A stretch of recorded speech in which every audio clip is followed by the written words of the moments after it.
नमस्कार, B positive news में आपका स्वागत है। आज हमारे साथ स्वच्छ भारत मिशन के वाइस चेयरमैन सुभाष चंद्रा जी हैं। आइए इनके साथ कुछ राजनीतिक चर्चा करेंगे।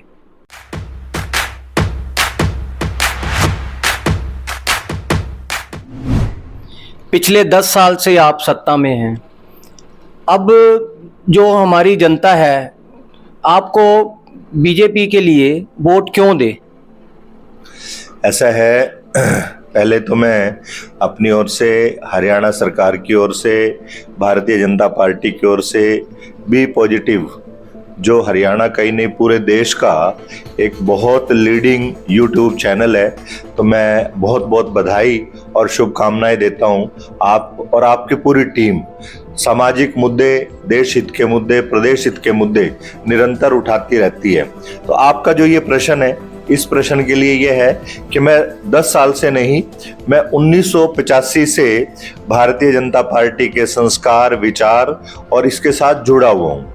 यानी मैं जब बाल्यकाल का था, बाल सुनसेक के नाते मुझे संघ में प्रवेश किया और उससे लेकर के निरंतर संघ के विभिन्न जिम्मेवारियों पर, फिर उसके बाद ये कॉलेज में रहते हुए सब जिम्मेवारी को निभाते हुए, और जैसे ही 14 में मनोहर जी की सरकार आई, भाजपा की सरकार आई, तो 17 में हरियाणा के यशस्वी और ईमानदार मुख्यमंत्री रहे मनोहर लाल जी ने मुझे सत्ता में रहने का मौका दिया। मैं उनका आभारी हूं कि गरीब का बच्चा भी सत्ता में हिस्सेदारी ले सकता है, कर सकता है। ये यदि साबित हो सकता है तो कहीं भाजपा में हो सकता है, और माननीय मनोहर लाल जी ने ये साबित करके दिखाया। तो मैं 10 साल से नहीं हूं, मैं तो अनेक वर्षों से, यानी लगभग 40 साल से देश और समाज की सेवा में निरंतर कार्य कर रहा हूं।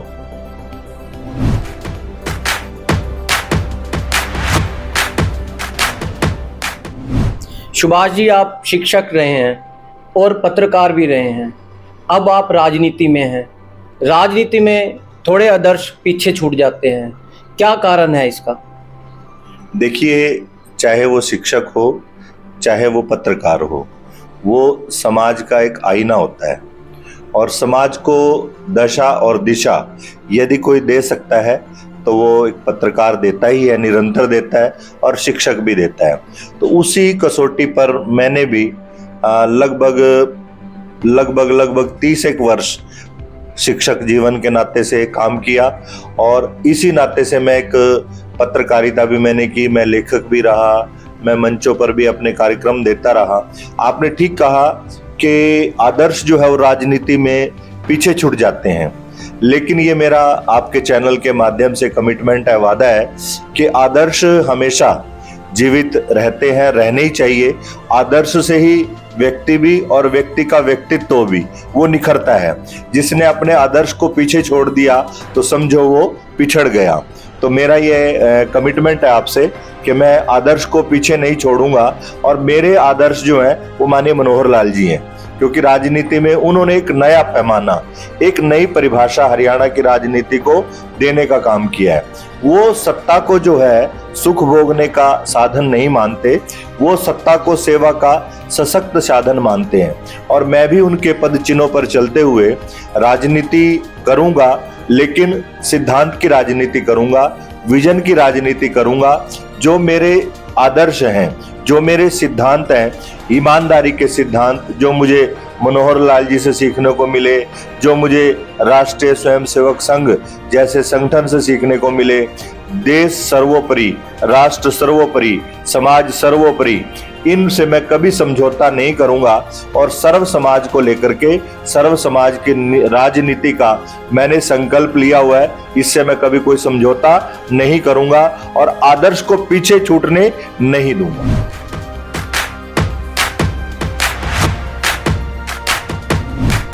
लड़ाई कुर्सी की है, लड़ाई सट्टे की है। ऐसे में आपको नीलोखेड़ी से बीजेपी का टिकट मिलना कितना अहम है?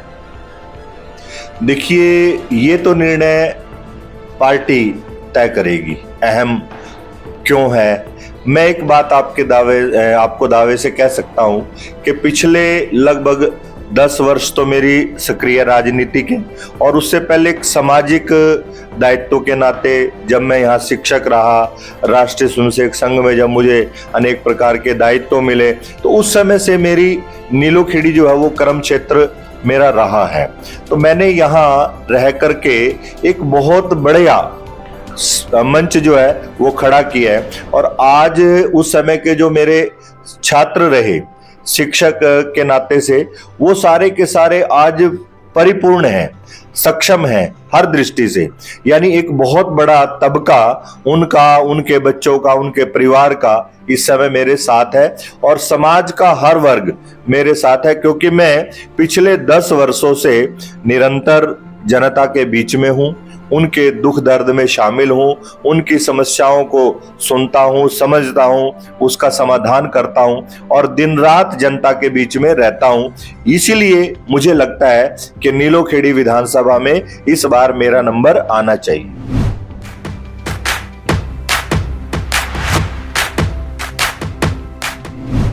दस साल से बीजेपी सरकार चल रही है।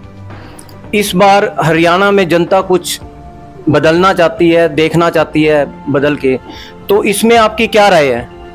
देखिए, 10 साल हरियाणा में ऐसे व्यक्ति ने राजनीति की जिसने अपने परिवार के लिए नहीं, अपनी जाति के लिए नहीं, अपने समाज विशेष के लिए नहीं, बल्कि हरियाणा एक, हरियाणवी एक का संकल्प लेकर के और सर्व समाज को, समग्र प्रदेश को आगे बढ़ाने का काम किया। आप प्रश्न भी आएगा, आपके प्रश्न में ही ये था कि 10 साल भाजपा की सरकार को देखा, लोगों की एंटी इनकम्बेंसी होगी, नाराजगी होगी, लेकिन मेरा ये मानना है एंटी इनकम्बेंसी या नाराजगी केवल नेताओं को हो सकती है, केवल सफेद कुर्ता पजामा पहनने वालों को हो सकती है।